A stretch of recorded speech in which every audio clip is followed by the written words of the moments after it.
Hi, everybody. Hello, hello. Yes, I have a new background. I hope you love it. I kind of don't love it, but that's okay. It's hard to see the ocean. Maybe if I move this way, maybe that way. I don't know. It's better than looking at a blank wall, folks. How's everybody doing today? I hope everybody's doing well. You guys have questions, ask them. Did anybody catch the AGLA meeting yesterday on legal terms your attorney uses and what they mean in simple English? You guys want to recap that very quickly? I will do so. Just let me know. And say hello or something so I know you guys are out there. I'm getting me some caffeine going. Hey, Patty, how are you? I have a question. Sure. Look, I am a little bit confused about when can you tell a tenant that you want to have them vacate? There is a clause that says, for example, no such a thing as no cause eviction anymore, but is it okay to tell a tenant that he has to leave with a 30-day notice because he's on month-to-month lease, or a 90-day notice for Section 8 because a one-year lease is finished? So which one I can or which one I cannot do? What is the difference between no cause eviction and saying a 30-day notice to leave because I just don't want to continue? Okay, that would be not a cause. A cause of an eviction is the tenant defaulted in some way. So a cause is they're creating a nuisance. They owe you rent money. Is this property in LA County?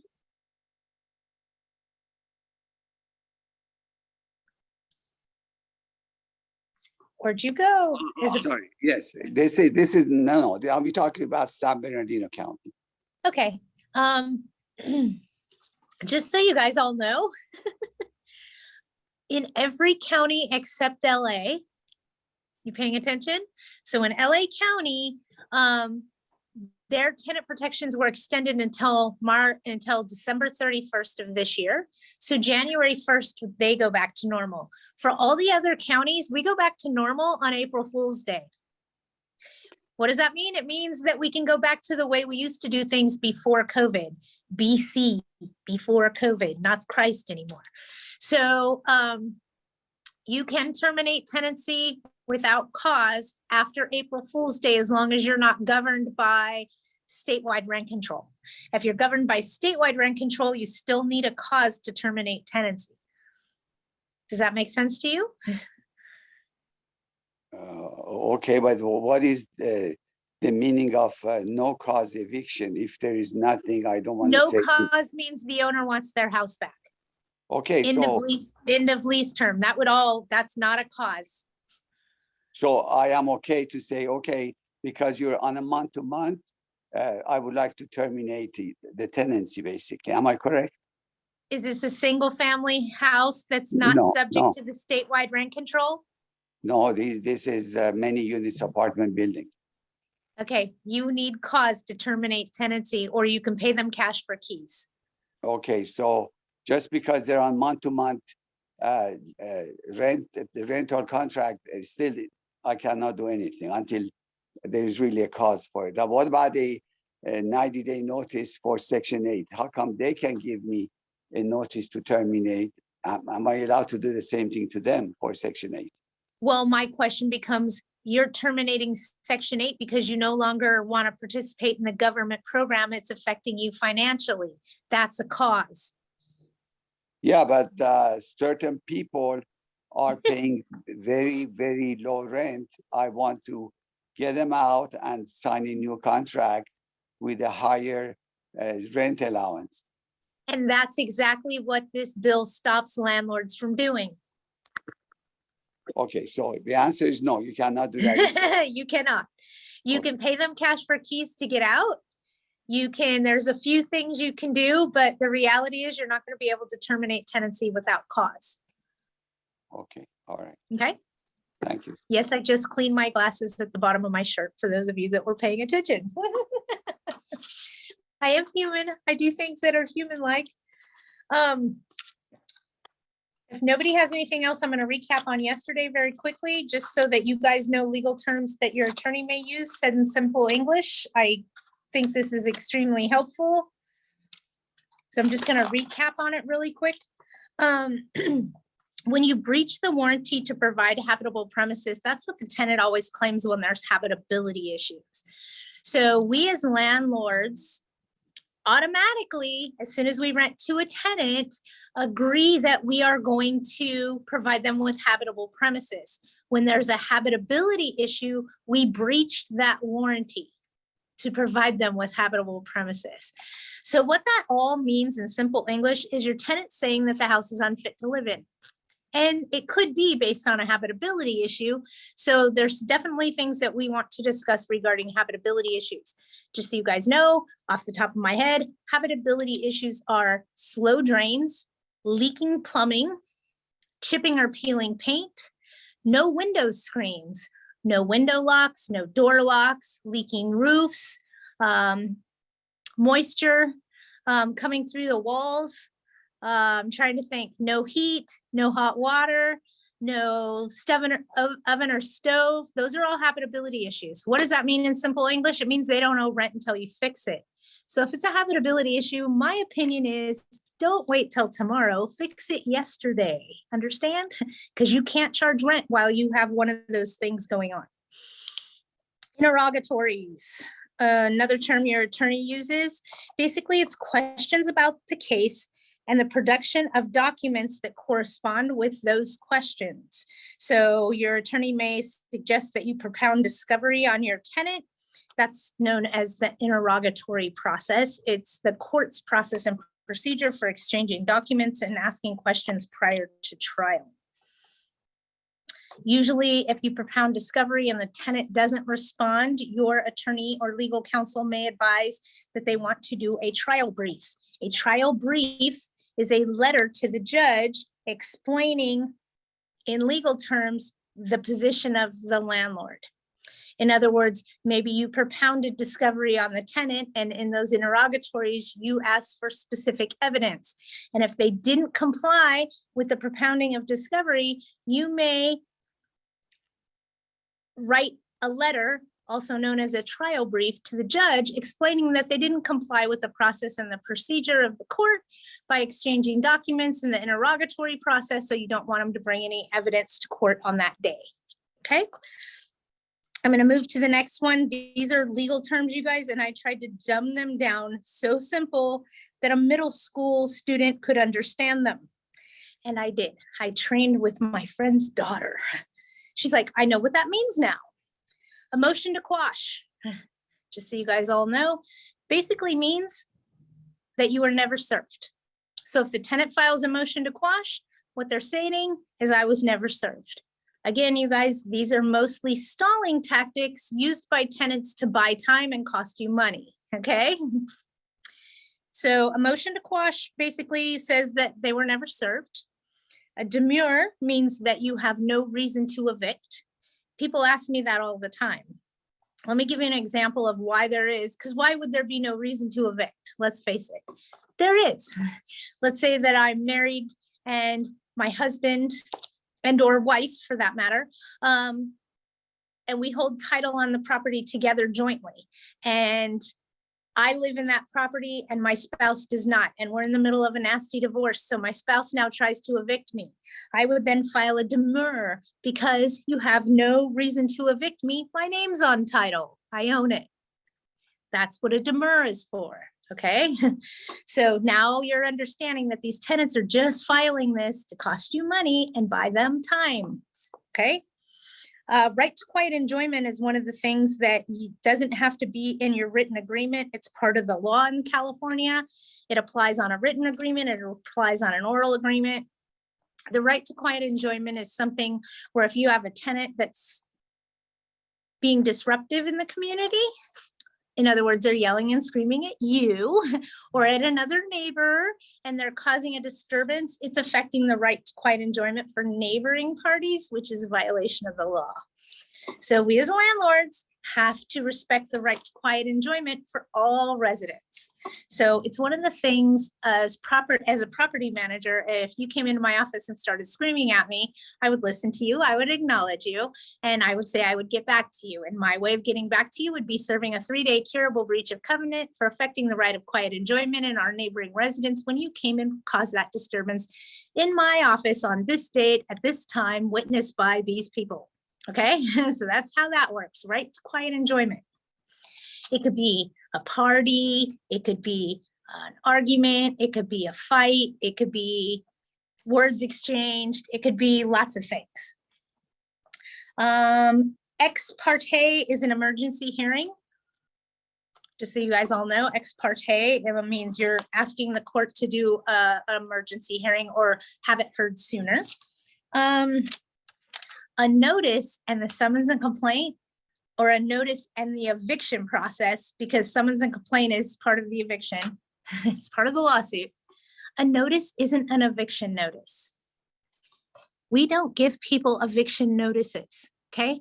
So when you say, I served you an eviction notice, they immediately get defensive.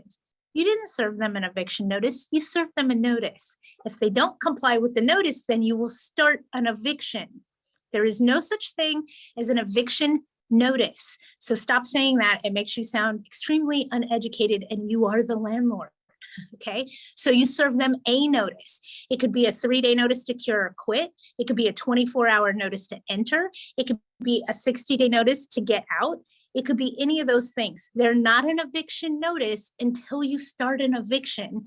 That is the notice of the basis of your eviction case, but it's not an eviction notice. Okay, so I'm just trying to educate so that we're not calling them eviction notices. There is no such thing. Almost any notice we serve could be used for an eviction, but not always, okay?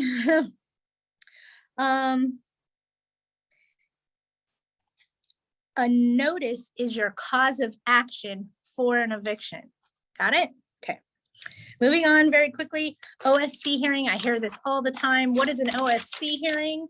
Anytime any case is filed with the courts automatically set something called an OSC hearing. It's called an order to show cause, order to show cause hearing. Okay, can you imagine how many landlords file an eviction, the tenant gets served, they freak out, and they move out, and the landlord gets their house back, but they don't do anything at the courthouse? So that case is just sitting on the docket in the courthouse with nothing happening on it. Make sense? Just sitting there, stalemate, because nothing's going on. No documents are being exchanged. Owner doesn't care. He got his house back. He's good. They have an order to show cause hearing every time you file an eviction. They set it for several months down the way just to make sure that you're still in the system, you're coming to an agreement, you're going to trial, that things are happening. Because if at the order to show cause hearing, neither party show up, the court will dismiss the case. Okay, that's what an order to show cause hearing is. The courts automatically set that as soon as you file an eviction, just in case it's going to sit there and bog up their books. So I hope that makes sense to you on an order to show cause. A judgment versus a writ.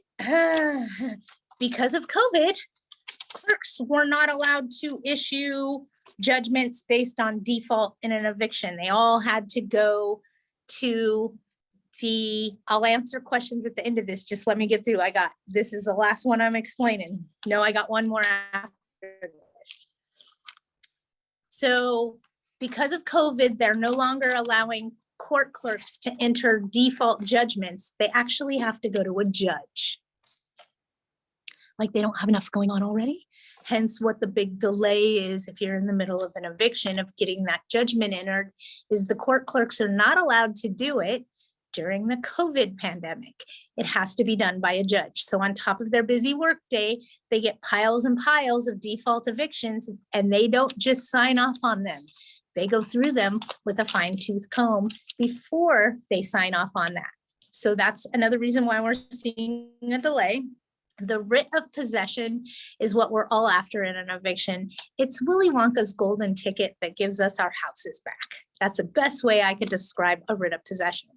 It's basically the court ordering those people to be thrown out of their house on their legal documents. We need that paper from the court to give to the sheriff so the sheriff knows that they can go kick those people out. Make sense? That's what the writ of possession is. A lot of times I refer to it as Willy Wonka's golden ticket because let's face it, you guys, that's what we want. We want our houses back. And that's the document that gets us our house back. Okay, writ of possession. One more thing is a stip judgment versus a settlement agreement. Okay, we've gone to court before and your attorney says, do you want to enter into a stipulated agreement where you guys come to an agreement, everybody signs off on it, including the judge, and you get judgment today. Keyword there was a stipulated agreement. No, I misspoke. I apologize. A stipulated judgment where you guys all sign and fill out what the rules are going to be and how this is going to go gives the landlord judgment today. Okay, paying attention? A settlement agreement is not judgment. It's kind of like a temporary agreement until something else happens. Okay, a settlement agreement is not necessarily enforceable by a court, but a stipulated agreement is. So if your tenant and you agree that they'll apply for rent relief on a stipulated agreement, this is me talking to you, okay? So pay attention. You guys agree that they'll apply for rent relief by such and such date, and then they'll agree to get out of the house by such and such date. Okay, and maybe they'll agree to pay $5,000 by such and such date. Okay, and they don't do those things. You want to notify your legal counsel so that they can do a declaration of non-compliance and submit that to the court, stating that per this signed and agreed upon order signed by the court, they didn't comply. So now I don't want to give them any rights. I want to unseal the record. They didn't pay me the money.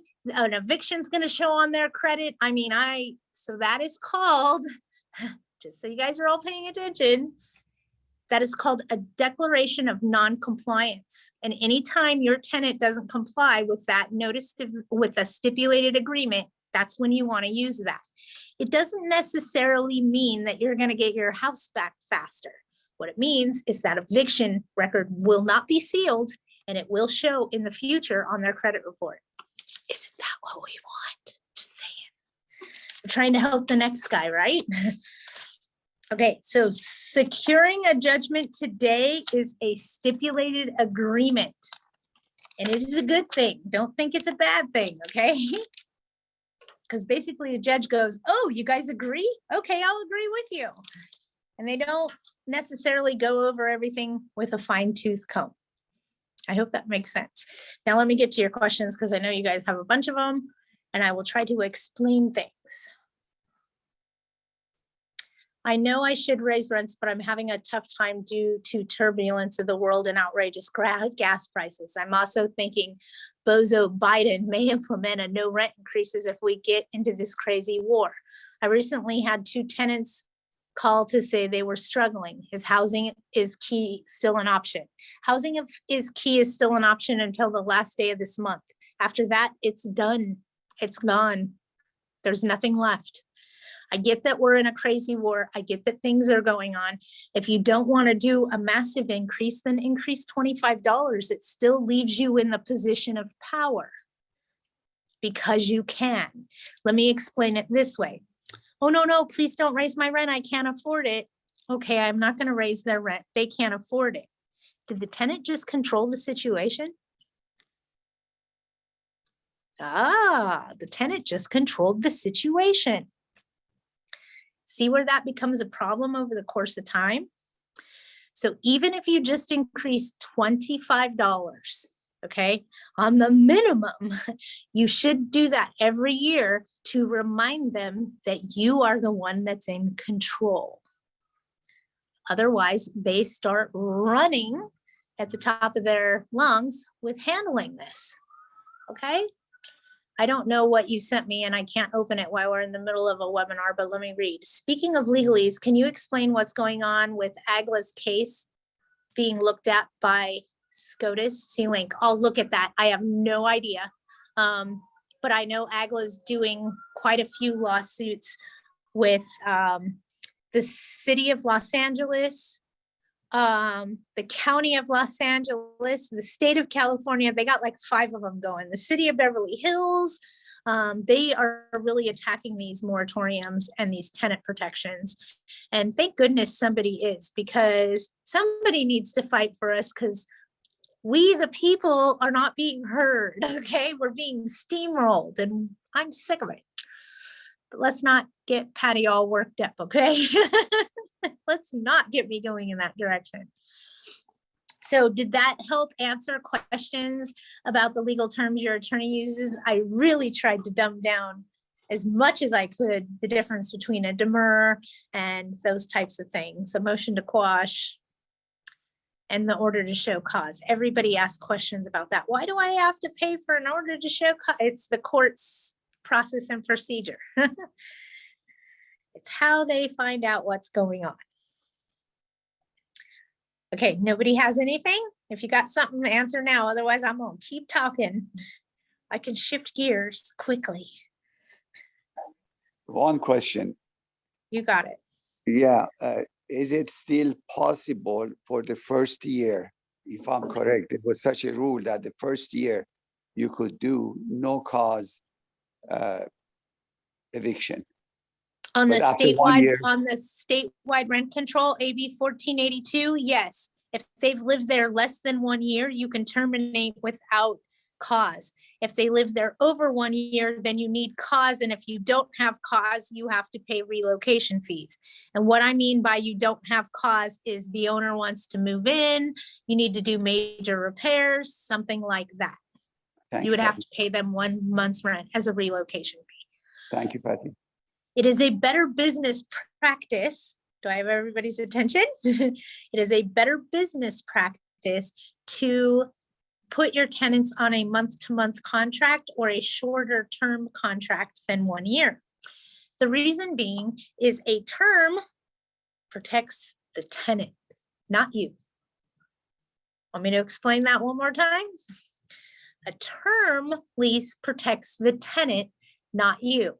Why do I say that? Because in that term, you can't change the rules, you can't do anything. Those are the rules you have to follow until that term expires. Paying attention? Years ago, we used to have a problem with supply and demand, and tenants were moving into rental properties, only staying 1 or 2 months and then moving out. So as you know, and I don't need to explain to you, it's extremely costly for landlords to flip vacant units just for somebody to be there for 2 months and vacate again. We don't have that problem anymore. We haven't had that problem for over a decade. Okay, so that fear of locking them into that 1 year used to work years ago. Right now, it's not as feasible. A 6-month term or a 3-month term or even a month-to-month is a much better position for the landlord. It gives you the right to terminate tenancy without cause prior to them being there 1 year. A lot of corporate America has turned to 11-month contracts. Why? Because on month 11, if they don't like them, they can give them a 30-day notice to vacate and they don't have to pay those relocation fees. Paying attention? Okay. So that works much better. And you guys gear up because April Fool's Day, we get our lives back, okay? COVID is gone, except in LA County. Okay, hang on a second. I got more stuff coming through. Can you explain Agla's case? Yeah, I don't know. Agla sent out an email about this lawsuit. I can forward to anyone that wants, or people can click right there and watch what's going on.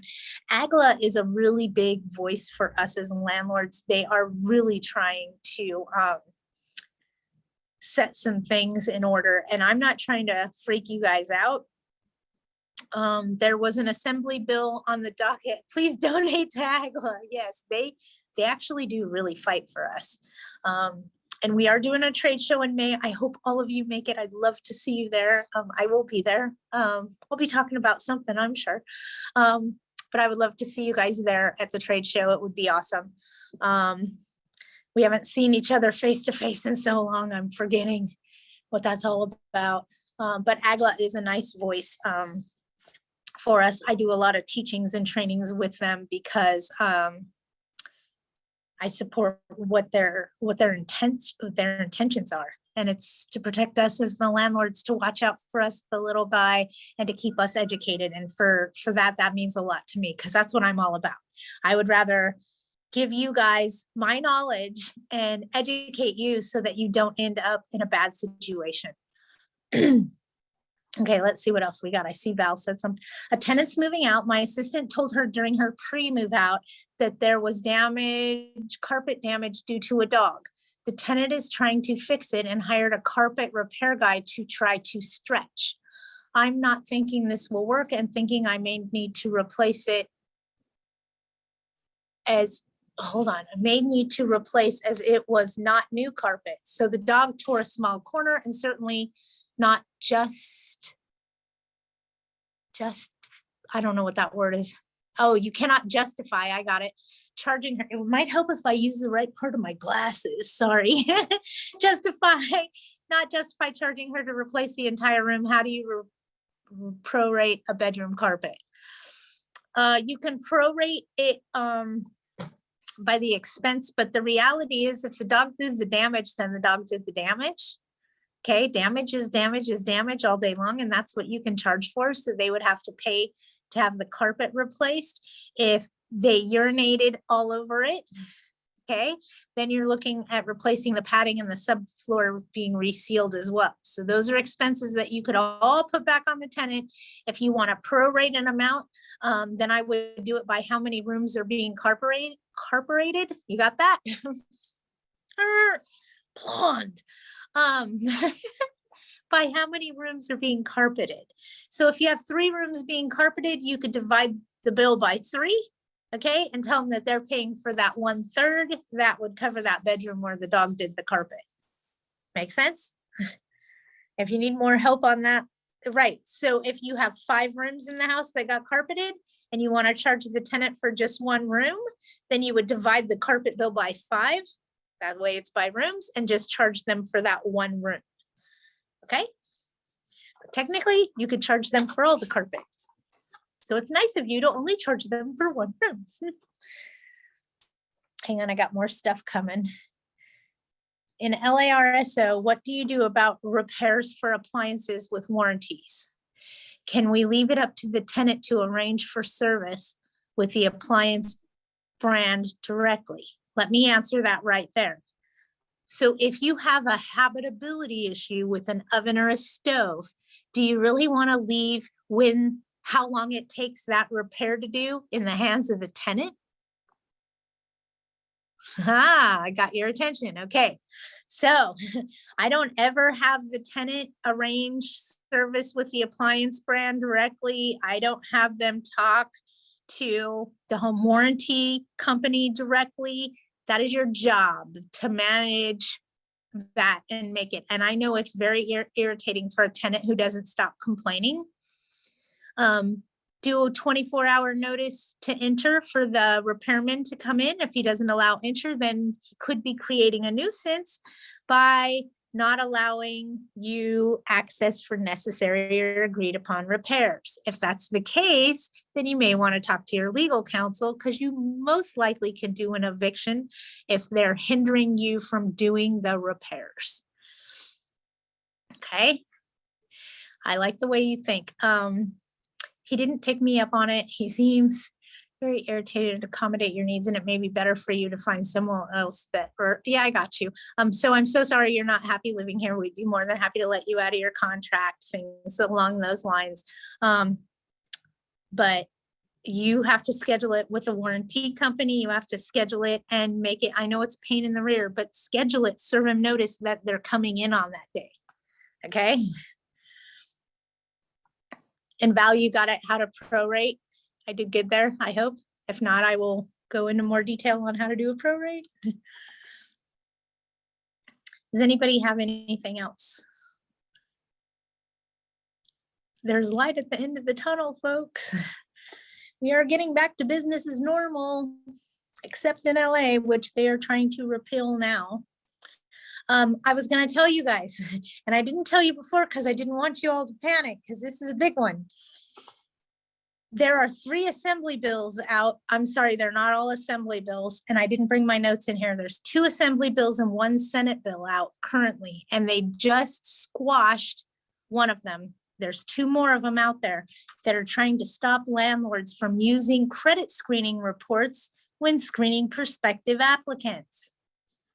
What the hell? What did Patty just say? They're trying to stop us as landlords from looking at a tenant's credit report when trying to approve them for rentals.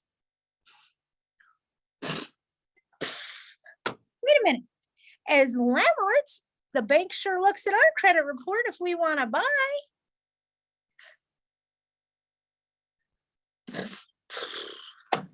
Blown away, mind blown. Don't get Patty started.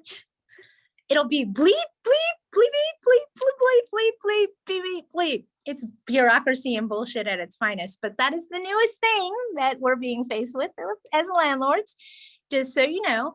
And as it gets closer to time to start voting, I'll start telling you guys what my opinion is. They are also, just so you guys are all aware, they're trying to make it so we as landlords cannot use credit screening reports to screen prospective applicants. They are trying to stop that from going forward at this point. And if we need your help, I'll let you guys know. The other thing that has me going, and I'm excited about this one, is there's a Senate bill out to change up the price gouging during a state of emergency. You know how we can't raise rents over 10% because California is always in a state of emergency? We're trying to eliminate mudslides and heat waves from that affecting rental housing. So there's another bill on that out there as well. So I'll be keeping you guys apprised as to how that goes and what goes on with it. What is a reasonable late fee charge? It depends on where you are. And I'll keep it real simple for you, okay?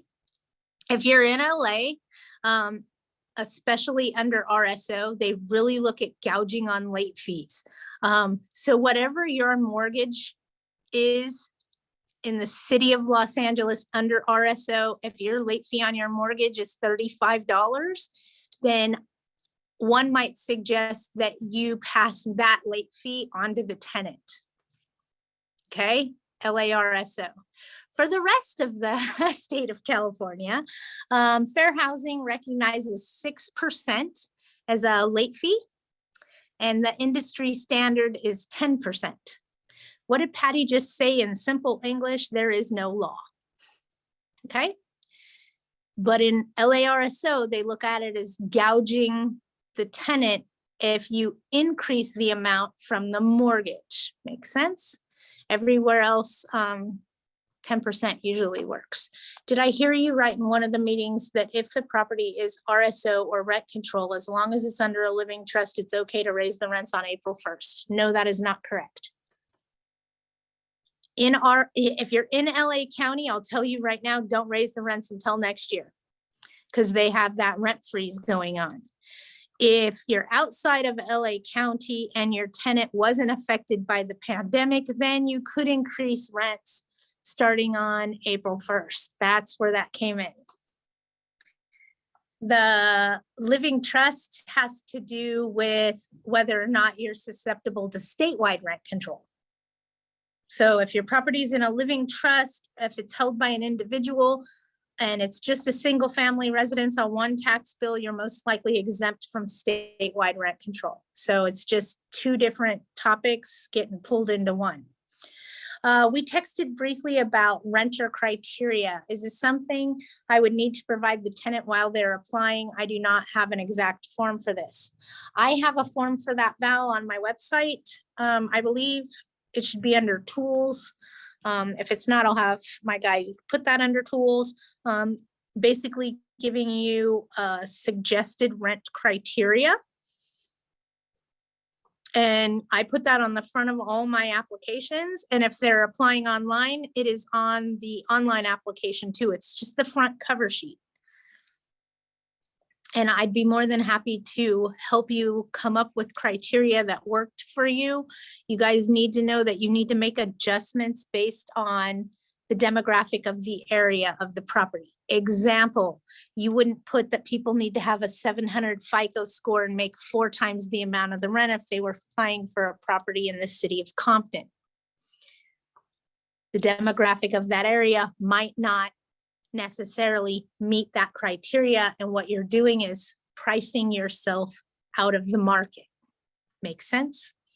So if you're in a lower income area, you may have a lower credit score be your minimum amount so that you're not making it so it's nobody can apply. Does that make sense? You don't want to price yourself out of the market, but you don't want to make your criteria that puts you out of the market also. I hope that made sense. And yes, I do have those forms. I'd be more than happy to send them to you, Val. Patty, can you Yes. add the late fee and bring it into your 3-day notice to pay or quit? Because I heard some lawyers don't like that. Okay. Whoa, stop yourself. On a 3-day notice to pay rent or quit, the only thing that can go on that notice is rent. Period, end of report. If you put a late fee on there, your notice is bad. Yeah, All that's that what I you can thought. put on a 3-day notice to pay rent or quit is rent. Okay? Now, you know that cure or quit notice? You know that covenant notice we talk about? It's either called a 3-day curable breach of covenant, or it's also known as a 3-day cure or quit, meaning you have 3 days to correct this and fix it or else, okay? Get out. And if you don't, we're gonna put our thumb down on you. That curable breach of covenant notice that you use to notify them that they're in violation of their lease is the same one that you would use for the late fee. You are in violation of your lease contract dated blank. Page 1, section 4, late fee. You owe a late fee for the month of May in the amount of blank. Okay? How you correct this is to pay this late fee in 3 days. So a 3-day notice to pay rent or quit is only for rent. Got it? Any other fees you have go on a covenant notice. So you're telling Water me that bill, trash Yeah. bill, anything. so Go ahead. basically you can evict someone for not just paying the late fee after a couple of months? Correct. So Okay. you guys want to know something funny? Years ago, and I mean years ago, about 15 if I had to guess, I evicted somebody because they brought bed bugs into the unit. Okay, and this is before all the bed bug laws.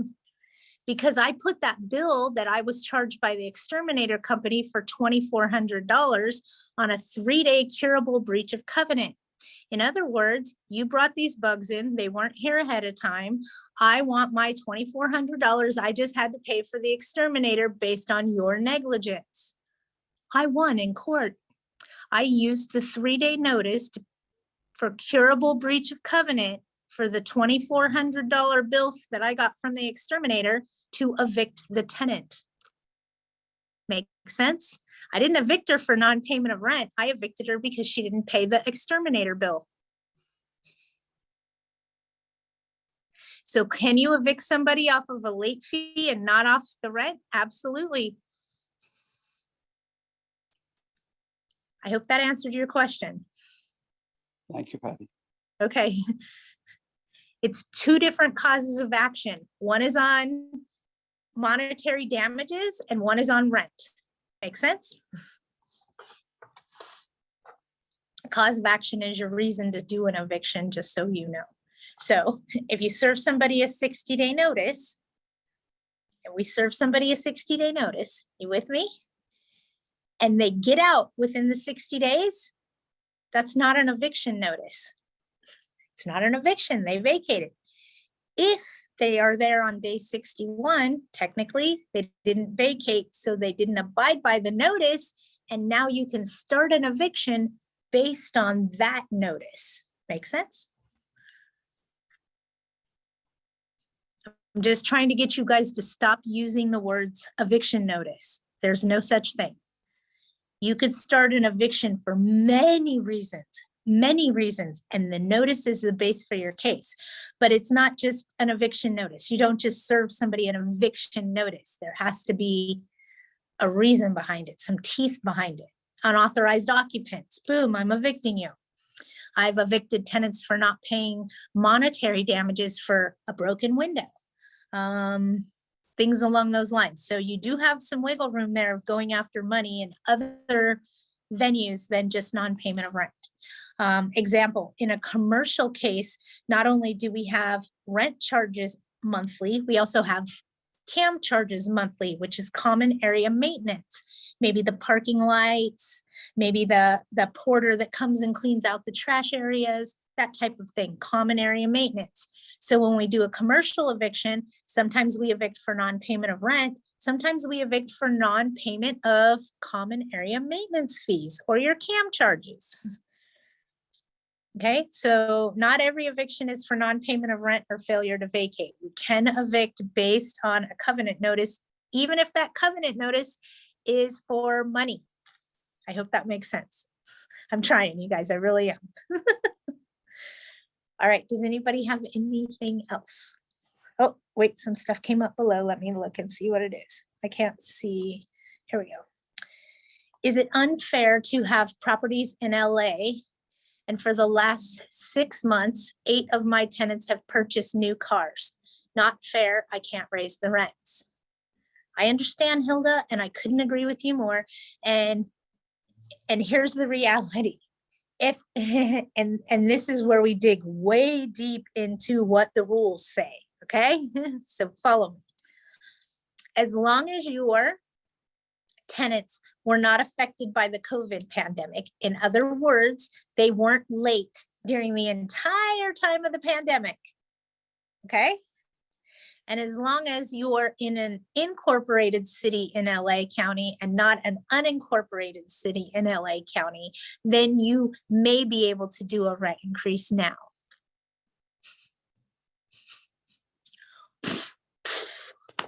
That's the rule, folks. So you need to know if you're in an incorporated city in LA County or an unincorporated city. If it's an unincorporated city, you cannot raise the rent, period, end of report. Not until this moratorium is lifted. I hope that makes more sense for you guys.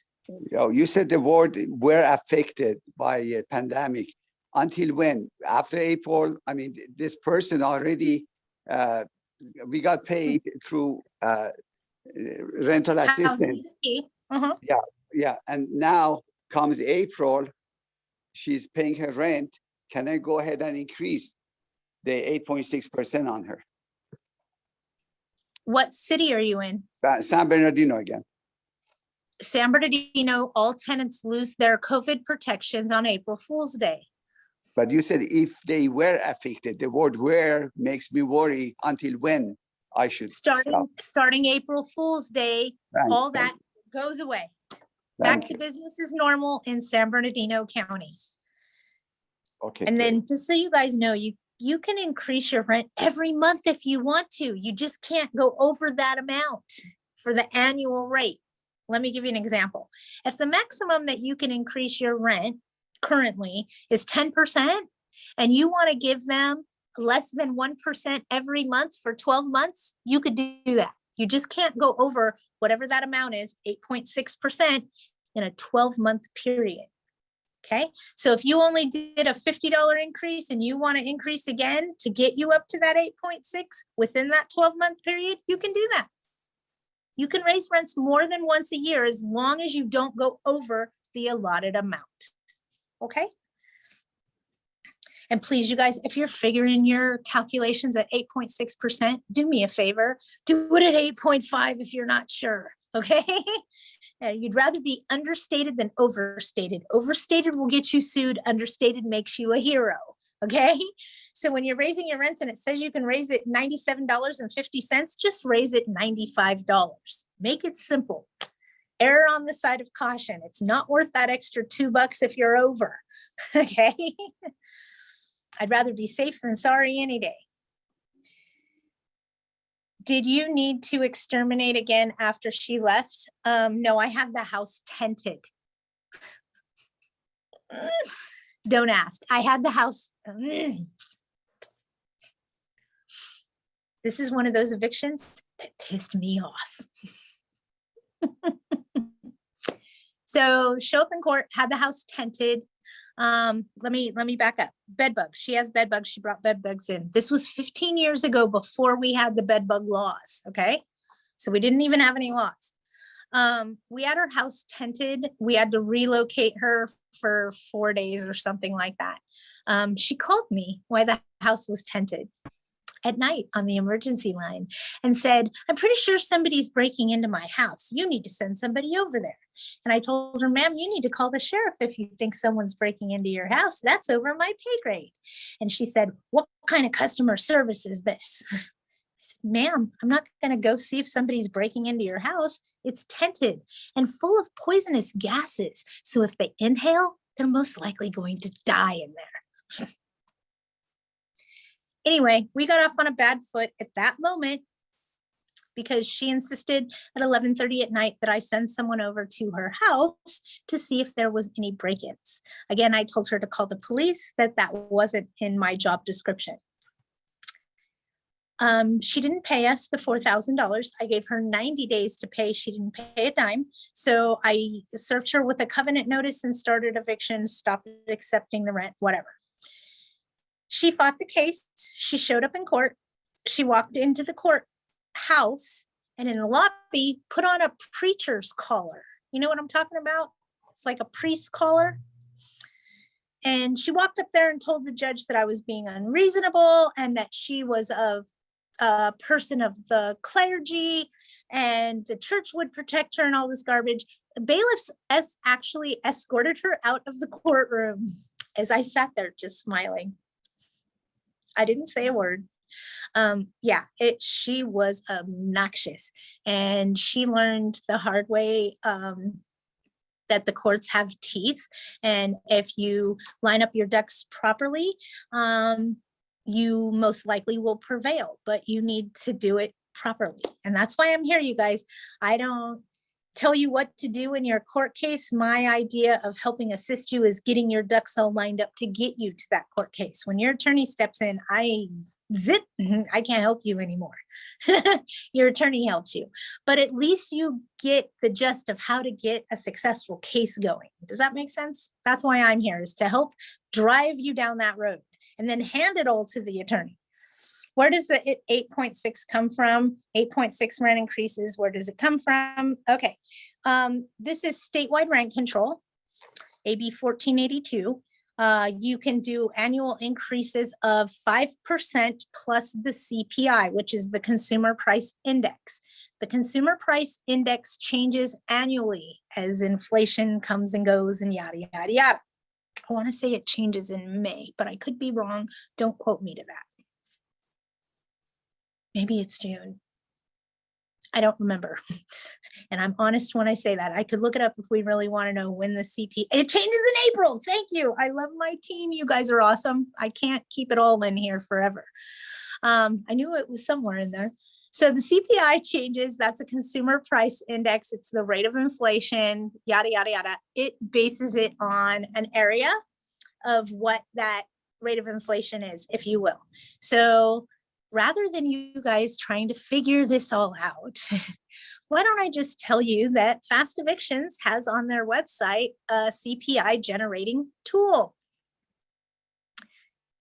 I might see if I can put that on my website too. Basically, you go in, you type in how much the rent currently is and the zip code of the property. It tells you the CPI and it generates what your maximum increase could be in less than 2.2 seconds, and it doesn't cost you a dime. It's under tools on Fast Eviction's website, just so you know. Everybody got that? There's where your CPI calculator generator is. And it's free, so go use it. Netflix has a show called Worst Roommate Ever. It's an interesting watch. Okay. I used to watch some shows about I think they were property managers or something, but they were really bad property managers. And then I realized it was all just edited for TV because I'm like, he can't do that. And the show was filmed in California, like in LA, Hollywood area. And I'm like, he can't do that. He can't do that either. What is he? So yeah, just remember, God loved the power of Hollywood and TV. Okay. Just because they do it in the show doesn't mean you can do it. Okay. I wish I could remember what the name of that show was.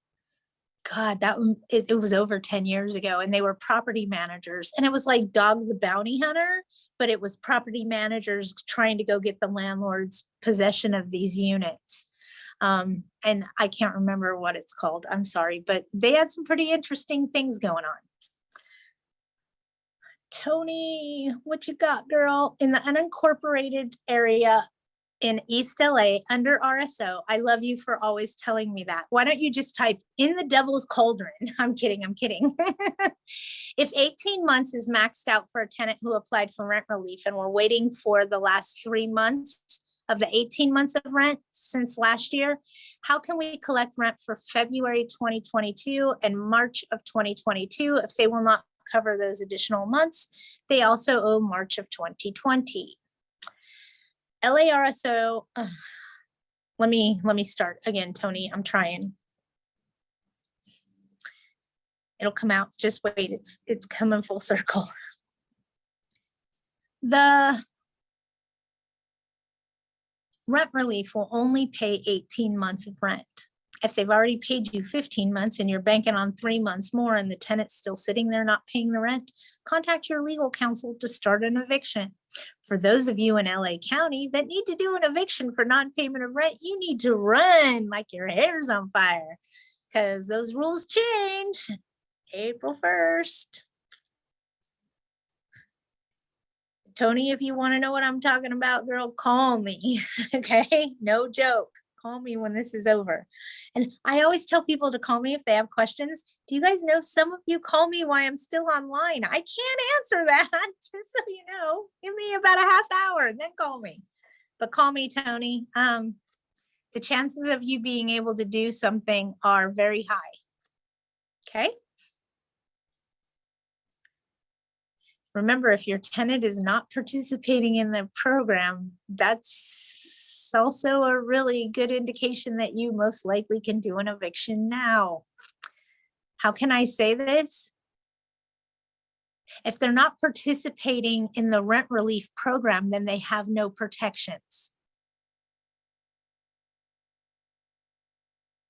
Want me to say it again, or did that click? If your tenant is not participating in the rental assistance program, then they have no protections.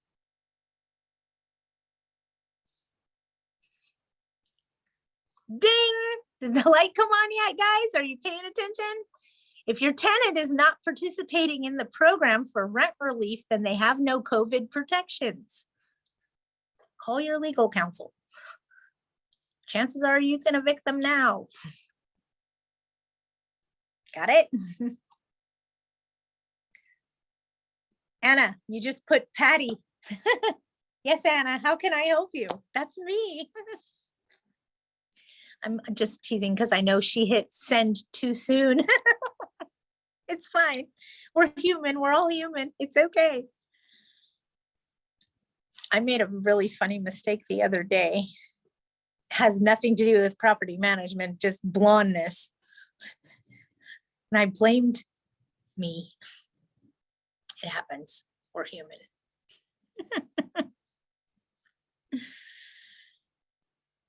Okay, so upcoming, what do we have upcoming? And I'll just go over that really quick. We have the trade show with Apartmentalize and AGLA in May in Pasadena at the Pasadena Convention Center. We're starting to get back to business as normal and training events and things like that. So keep your eyes open. We're gonna do some in-person stuff coming up too. I'm trying to think of what else we have coming up on us. We have some legislative issues, but I don't want to talk about those until they get closer and we know which way we need to vote. But watch out, they're trying to take credit screening away from us. There's 3 different bills right now trying to fight against that. It's self-certification. Well, my statement went really well. It went, well, since us as landlords won't rent to them because they don't want to provide us with a credit report, maybe they can just go buy a house. Good luck with the bank.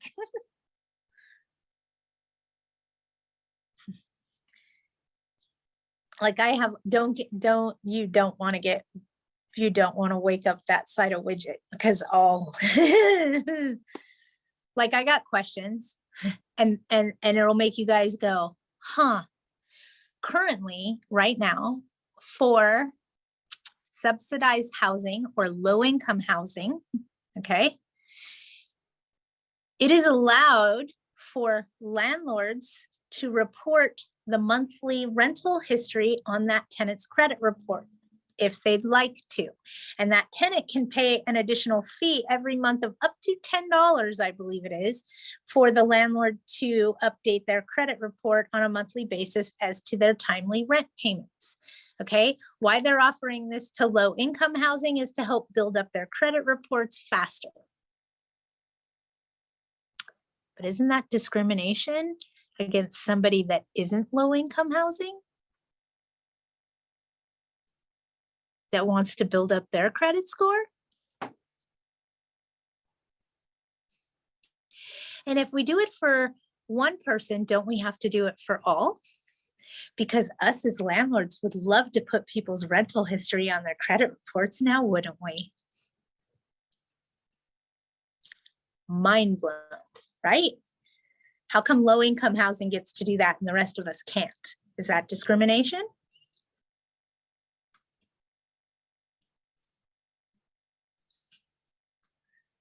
Mind blown, right? Wait a minute, Patty, what are you talking about? That actually makes sense. That is discriminatory.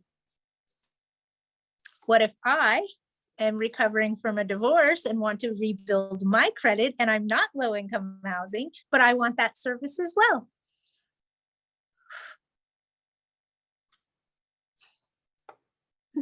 Can you say bureaucracy and bullshit in the same sentence? I can. Like I said, don't wake up that side of Patty, you guys. It'll make your mind go. Kind of makes sense, right? Right?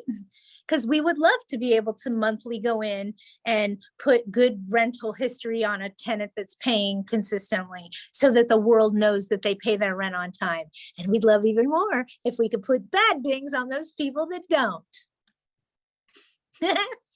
You don't like the dark Patty. That's a whole nother webinar. But yeah, I mean, when you really start thinking about some of these things from a standpoint of way back here instead of right up in the moment, kind of makes sense, doesn't it? How come low income housing gets their credit built up, but the average Joe doesn't? Does that encourage the average Joe to be less than average?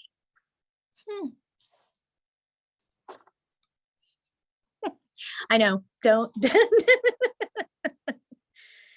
Not fair, not fair, I know. Yes, a pain in the axe or the arse. All right, you guys, I'm gonna let you go. I've had you for a whole hour. Enjoy your lunch. Thank you for joining us. We'll be back next week and we can talk about whatever you like then. It's going to be a busy week for me, but I will be in on Wednesday. So no issues, no problems there. If you guys need anything, have any questions, any problems, you know how to help me down. And I look forward to working with you. You guys have a great week. Bye. Thank you. Bye.